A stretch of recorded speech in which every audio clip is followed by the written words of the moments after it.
အားလုံးမင်္ဂလာပါဒီနေ့တော့ကျွန်တော်အလုတ်သမားခံယူချက်နဲ့တတိခံယူချက်ကိုမျှဝေပေးသွားမှာဖြစ်ပါတယ်ကျွန်တော်တို့အလုတ်တစ်ခုထွက်လုပ်တဲ့အခါကျွန်တော်တို့ခံယူချက်ကတော့ကျွန်တော်တို့အိမ်မှာအဆင်မပြေလို့ကျွန်တော်တို့နယ်မြေဒေသမှာအဆင်မပြေလို့ကျွန်တော်တို့မြန်မာနိုင်ငံမှာအဆင်မပြေလို့အဆင်ပြေရာပြေကြောင်း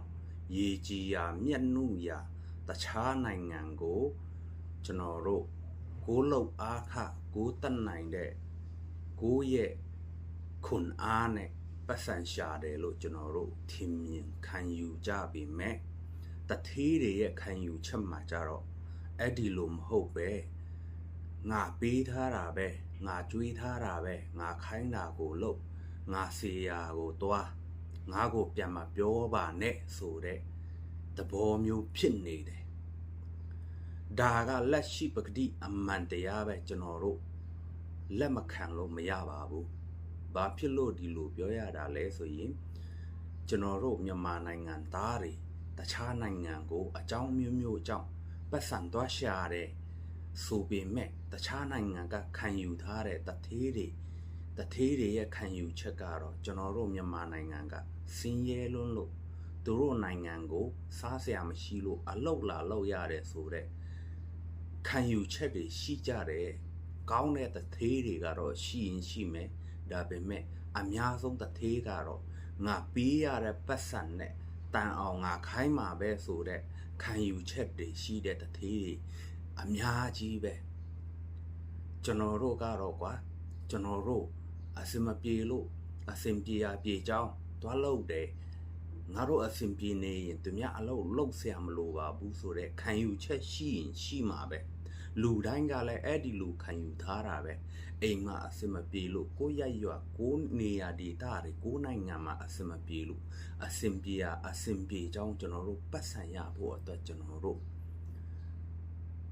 နိုင်ငံခြားကိုသွားတာတခြားလူရဲ့အလုပ်တွေကိုသွားလုပ်တာဒါပေမဲ့တထေးတွေရဲ့ခံယူချက်ကြတော့အဲ့လိုမဟုတ်ဘူးတထေးတွေရဲ့ခံယူချက်ကြတော့ငါပတ်စံပေးထားတယ်ငါပေးတဲ့လောက်ကငါခိုင်းမှာပဲငါခိုင်းလို့မတန်ဘူးထင်ငါခိုင်းမှာပဲဆိုတဲ့ခံယူချက်တွေရှိတယ်အဲ့ဒီလိုခံယူချက်တွေကြောင့်မလို့လဲစင်ကာပူဖြစ်ဖြစ်မလေးရှားဖြစ်ဖြစ်ထိုင်းမှာပဲဖြစ်ဖြစ်အလုပ်သမားတွေကိုရိုက်နေတာတော့အလုပ်သမားတွေကိုအတင်းအဓမ္မညှဉ်းပန်းနှိပ်စက်တာတော့အလုပ်သမားတွေကိုမတရားအချိန်ပိုစင်ခံပြီးတော့ပတ်စံမပေးတာတော့အဲ့ဒီလူတွေကြုံတွေ့နေရတယ်အဲ့ဒါအပြင်ကျွန်တော်တို့မြန်မာနိုင်ငံသားအချင်းချင်းပွဲစားတွေကလည်း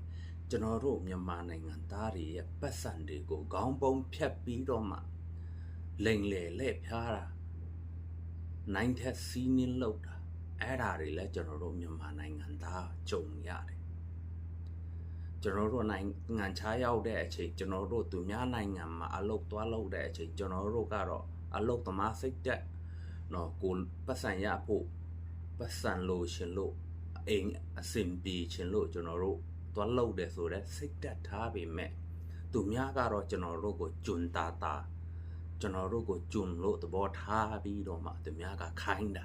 ဘာဖြစ်လို့အဲ့လိုပြောတာလဲဆိုရင်သူများအလုပ်သွားလုပ်ရင်သူများရဲ့ဂျွန်ပဲဒီဥစ္စာကအမှန်တရားပဲလက်မခံလို့မရဘူးဘာဖြစ်လို့ဒီလိုပြောရတာလဲဆိုရင်သူများအလုပ်သွားလုပ်တယ်ဆိုတာသူများစားချိန်တမ်းပြီးစားလို့ရပြီပြောမှကျွန်တော်တို့သွားစားလို့ရတယ်သူများနားလို့ရပြီနားချိန်တမ်းပြီးနားတော့လို့ပြောမှသူများခွင့်ပြုမှကျွန်တော်တို့နားလို့ရတယ်သူများကအိတ်ချိန်တမ်းပြီးဆိုပြီးမှကျွန်တော်တို့ကအိတ်ရမှာမအိတ်ရင်မရဘူး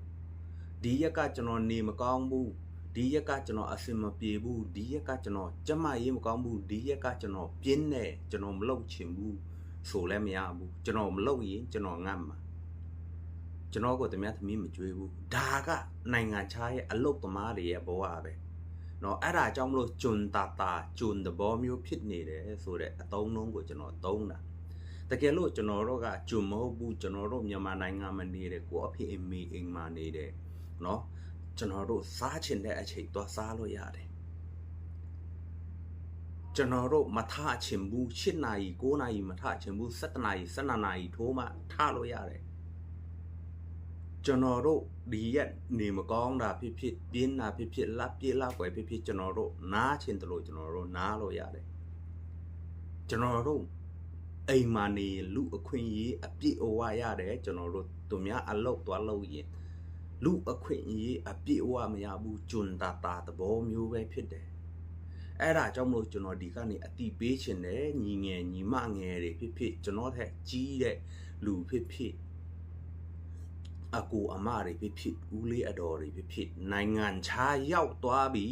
ဆိုရင်ကျွန်တော်တို့ရဲ့ခံယူချက်ကိုပြင်ပါကျွန်တော်တို့ပတ်စံစုပါကျွန်တော်တို့သူများစီမှာအလုပ်လုပ်တယ်4နှစ်5နှစ်နေထိုင်ပြီးရင်ကျွန်တော်တို့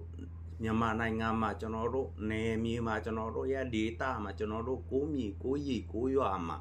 ကျွန်တော်တို့ကိုပိုင်စီးပွားလေးလုပ်နိုင်ရအောင်ကျွန်တော်တို့ပတ်စံစုရမယ်ကျွန်တော်တို့ခေတ်မှာကျွန်တော်တို့ကသူများအလုပ်သမားဖြစ်နေပြီဆိုပေမဲ့ကျွန်တော်တို့သားသမီးမြေးခေတ်ကြရင်သူများအလုပ်သမားမဖြစ်အောင်သူများရဲ့ကြုံမဖြစ်အောင်သူများရဲ့အခိုင်အစီမဖြစ်အောင်ကျွန်တော်တို့ရတဲ့ပတ်စံတွေကိုကျွန်တော်တို့တတ်နိုင်တဲ့လောက်စုပါစုပြီးတော့မှကျွန်တော်တို့ရက်ရွာမှာကျွန်တော်တို့နေရာဒေသမှာပြန်လည်ပြီးတော့မှအကျိုးပြုပါအသုံးချပါကျွန်တော်တို့ရဲ့အတွေ့အကြုံတွေကိုလူငယ်တွေကိုဝေမျှပါကျွန်တော်တို့တစ်ချိန်ကမကြိုးစားခဲ့လို့မစုခဲ့မိဘူးဆိုရင်တော့မှကျွန်တော်စကားအခုကျွန်တော်ပေးတဲ့အကြံဉာဏ်ကိုကြားခဲ့ပြီးပြီဆိုရင်စုပါပတ်စံဆိုတာကကျွန်တော်တို့လက်ထဲမှာရှိရင်ဒါတန်ဖိုးမရှိဘူးလို့ကျွန်တော်တို့ထင်တာရော့တငယ်ချင်း9သိန်း10သိန်းရော့တငယ်ချင်းသိန်း30 20ကျွန်တော်တို့တတ်နိုင်တဲ့လောက်ကျွန်တော်တို့ကူညီတဲ့အကျွေးတွေပါတွေမတတ်မှတ်ဘူးဆိုပြီးတော့မှကျွန်တော်တို့အဲ့လိုစိတ်တက်ထားပြီးတော့ကျွန်တော်တို့တာကူညီတာတကယ်တမ်းကျွန်တော်တို့အခက်ဖြစ်လာတဲ့အချိန်ကြရင်ပတ်စံလက်ထဲမှာမရှိတော့တဲ့အချိန်ကြရင်ကျွန်တော်တို့လိုက်ချီးချီးလို့အစမပြေဘူးပတ်စံအဲ့ဒါအပြင်ကျွန်တော်တို့ကူညီဖူးခဲ့တဲ့လူကလည်းကျွန်တော်တို့ကိုပြန်ကူညီချင်မှလည်းကူညီမှာနော်အဲ့ဒါကြောင့်မို့ပတ်စံတွေကိုနိုင်ငံခြားမှာနေတယ်ငါကပတ်စံတွေကိုလွယ်နဲ့ရတယ်ငါကတလကိုသိန်း30 20သိန်း340ရတယ်ဆိုပြီးတော့မှပတ်စံတွေကိုထင်တယ်လို့မတုံးကြပါနဲ့မဖြုံးကြပါနဲ့သူများနိုင်ငံရောက်တဲ့တစ်နှစ်အစမပြေဘူးနှစ်နှစ်အစမပြေဘူး3နှစ်အစမပြေဘူးဒါတွေကဖြစ်ရင်ဖြစ်တတ်တယ်တိုးတော်ပဲ4နှစ်5နှစ်10နှစ်လောက်မှအစမပြေဘူးဆိုရင်အဲ့ဒါကျွန်တော်တို့အသုံးမကျဘူးအဲ့ဒီလိုဖြစ်သွားပြီနော်တခါတဲ့ပတ်စံသိန်း1000 2000ဆိုတာကျွန်တော်တို့တာမန်လူတန်းစားတွေမရှာနိုင်ဘူးစီးပွားရေးသမားတွေတော့မှတခါတဲ့တရက်တဲ့တလတဲ့တစ်နှစ်တဲ့သိန်း1000 2000မြတ်တဲ့စီးပွားရေးသမားတွေနဲတယ်ပတ်စံဆိုတာကျွန်တော်တို့ထောင်ကနန်းကနေတောင်းကနန်းတောင်းကနန်းကနေသိန်းကနန်းသိန်းကနန်းကနေသိန်း10ချီသိန်းရချီအဲ့လိုတဖြည်းဖြည်းချင်းစုသွားတာဥပမာကျွန်တော်တို့သမင်းစားတယ်လို့မျိုးပေါ့တခါတဲ့တလုတ်တဲ့အပြည့်အဝဘိုက်ပြည့်သွားအောင်ကျွန်တော်တို့စားလို့မရဘူးသမင်းနင်ပြီးတော့တည်သွားမယ်အဲ့ဒီပုံစံမျိုးပဲပတ်စံစုရင်လဲကျွန်တော်တို့